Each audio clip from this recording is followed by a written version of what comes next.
finally, freaking finally, LA Knight is coming out there and he is speaking out in the public about his WWE booking, how this company treats him from a booking standpoint, and he did so on ESPN SportsCenter. Now, I'm going to have two talking points in this video, just FYI, and they're both interesting in my opinion.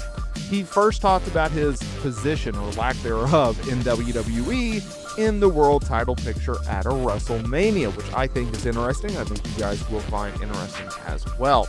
He also talked about his frustration with his WWE booking, which we're also going to get to. Now, do y'all remember the report late last year?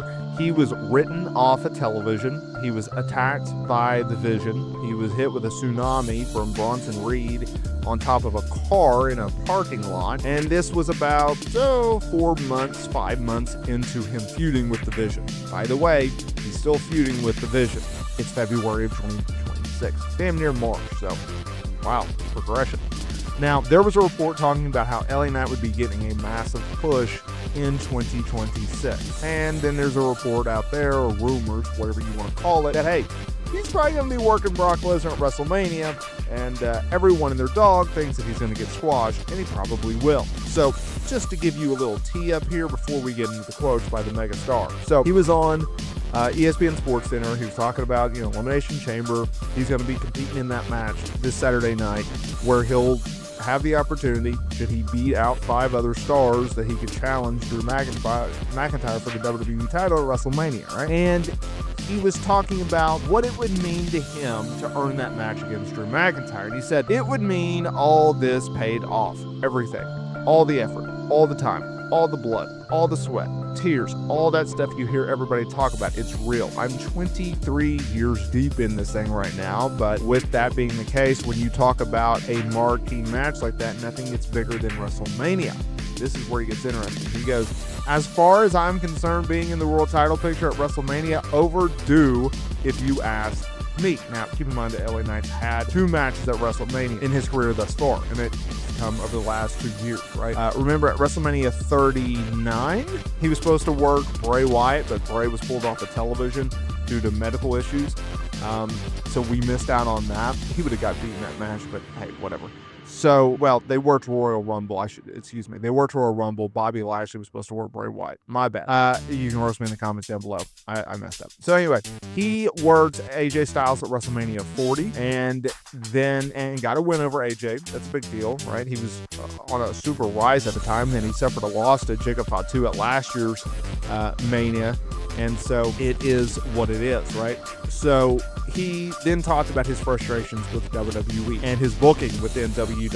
Right? He said that he said some interesting stuff. Here's what he had to say. It's a good time. There's definitely frustrations here and there. You can't be in something you love and not from time to time. Passion is sometimes full of anger. There's no way not to have it a little bit there. But as far as what we do, we're doing.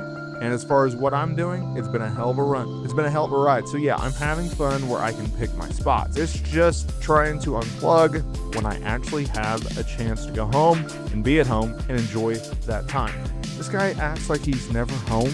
I don't know if you guys know this or not, but like outside of international tours, these guys and gals are pretty much home a lot.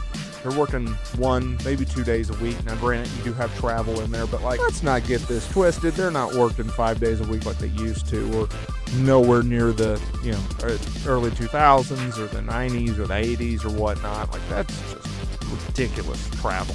But different business model and everything like that. They generated all their cash from house shows and live gates and everything like that. Pay-per-view changed the game a little bit, and then obviously media rights, and really over the last, 10 years or so, WWE getting such an amount, it's really changed the game. So I don't know what he's talking about in terms of not being home. Hey, there's media and stuff, but let's not pretend like these guys are on the five-day road trips every single week, 52 days out of the week, or out of the year rather. So I don't know where he's getting at that, but in frustrations, yeah, dude, I get it, right? Like, LA Knight deserves to be a little pissed off. I've pitched this for a while now. 2023 was a turning point for his career. Doing the feud with Bray Wyatt, that was what it was. It was a little wacky, but they didn't know what they had in Bray Wyatt, in my opinion. and so they needed someone to feed. Obviously, he was coming off of the Maxine Dupree thing. That was god-awful. Thanks, Vince. Real great job there, pal.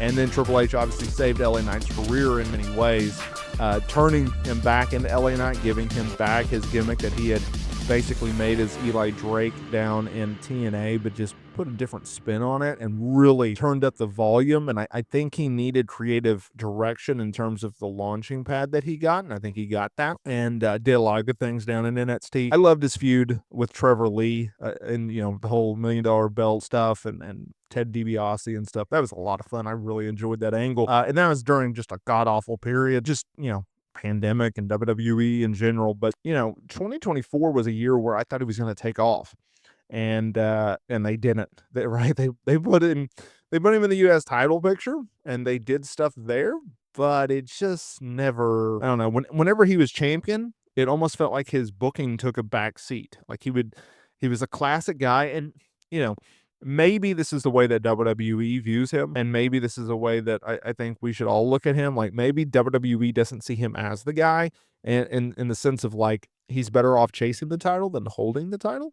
And, like, I get it, right? There's guys out there and girls out there that they are better at being the one that chases after the title, especially as a babyface, right? Like, I understand that is somewhat classic wrestling booking 101, but at the same time, like, Cody Rhodes is a top babyface.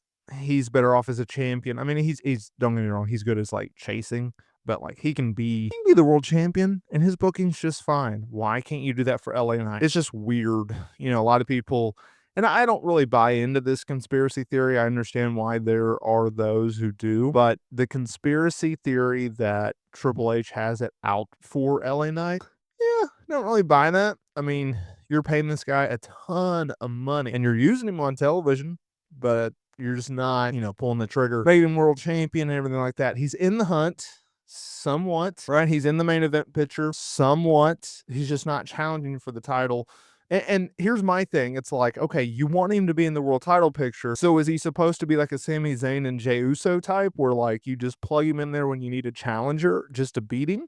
I don't really want that, right? Like, if he has no legit shot, I don't really want to see that. So I think in a lot of ways, as fans, we just like to bitch and moan a lot. I think you got to pick your spots. You got to picture, you can't complain. Well, I want him in the world title picture, but you really don't want him in the world title picture because they're just going to beat him. So, like, I would rather him have momentum, have feuds, be able to win feuds from time to time instead of just being booked in the world title picture all the time and just lose. Like, I'm not interested in that. So I think in a lot of ways we have to accept where he's at. And that's the way that I'm at right now with LA Knight.